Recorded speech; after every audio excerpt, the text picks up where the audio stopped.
Oh, yeah, you're also gonna want a plastic welding kit, like this one. Doesn't have to be that one. That's the one I bought for like 25 bucks. And a soldering iron that is definitely useful.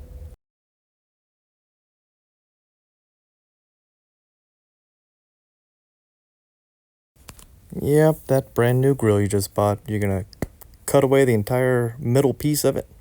Then you're gonna sand it down nice and smooth, measure the outer diameter of the grill, and then zip tie it up there for the contour.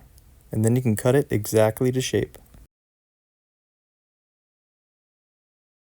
So to help you keep that curve, the contour of the grill, start from the center and then work your way outward. And then boom, starting to look like a grill. You can attach those Jeep pieces up there, tack it up, and prime it.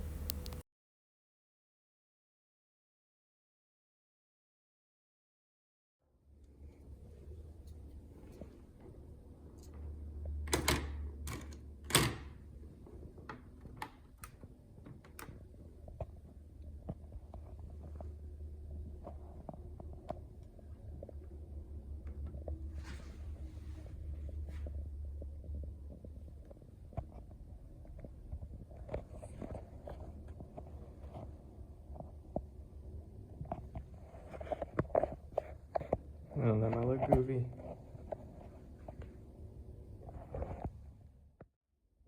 Alright, so continuing on with this custom grill. Uh, what I have to do now, well, what I've done so far is I have taken these. So I just bought these off of Amazon.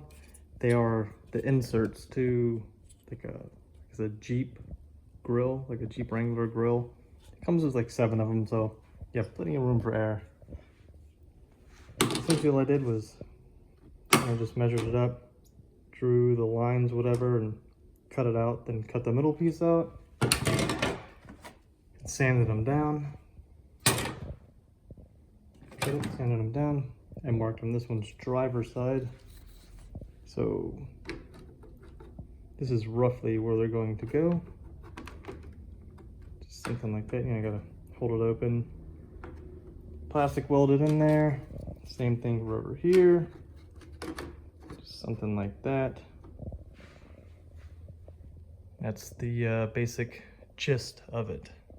So I was thinking about doing something like this in the middle, but that looks too busy, I think. Or even cutting out that middle piece and putting like Dakota or something, I don't know. Trying not to get too clever.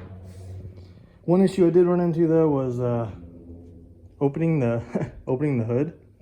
So had to nip out a little piece of that. So it's not very noticeable, but now I can at least reach in and boop, and open that up. So time to paint these things right now. And then I'm going to tape off the honeycomb in the middle and then paint this. So the outer piece right here, the rim, if you will, whatever, and these pieces are going to be the same color as the truck. All right, well, I've attached these and sanded it down. So just need to clean it, prep it, and then do some what is called, the adhesive stuff, and then prime and paint. A lot of people do just the adhesive promoter, like the plastic adhesive promoter, and then paint it. They'll use that as the primer. Little smiley face. All right, well, it's taped off.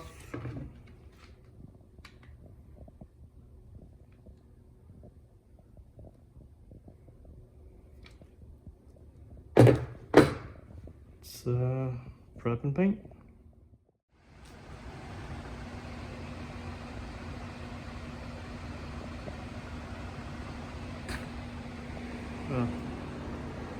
Anyways, this is without clear coat.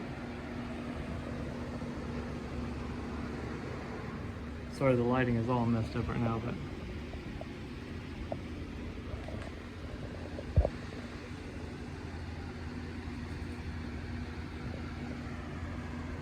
that's what I love about this color. I mean, just from the shade into the sunlight, I mean, it's like two completely different colors.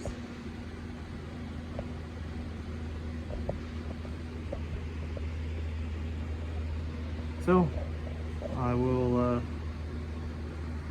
hit it up with some clear coat. Well, here's the first clear.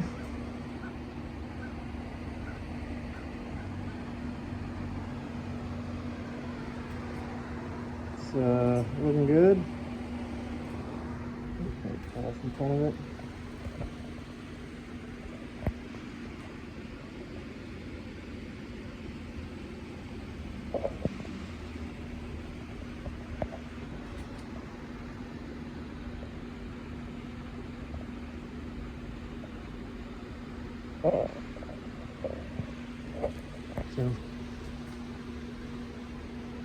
So, let's I'm gonna let this flash over, and then we'll get that second coat of clear on. All right. Woo, dirt bike. Woo, dirt bike. Woo, dirt bike.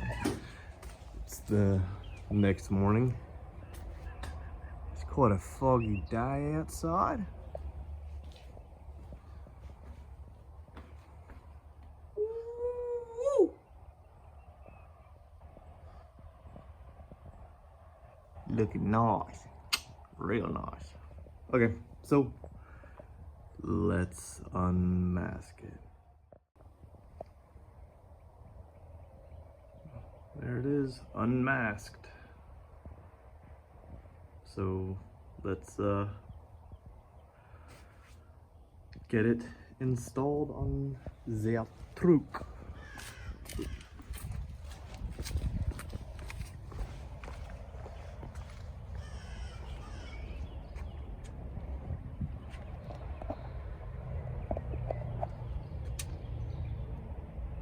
So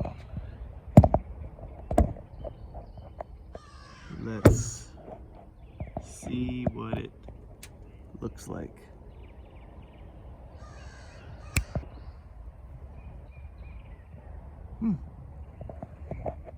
That was quick. So it looks like a little different color because this is wet. I'm gonna have to back it out of there. Have a look. But shoot, yeah, I don't know, this car's in the way. Alright, let me back it out. Und there she blows.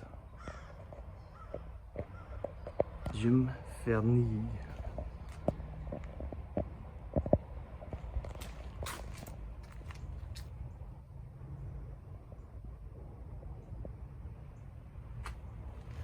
So obviously I'm not going to just leave it like that. Right here, and the new lettering, whatever I'm going to put, this is going to say Dodge. I'm not going to put Ram because it's not a Ram. So it'll just say Dodge. Can you picture it?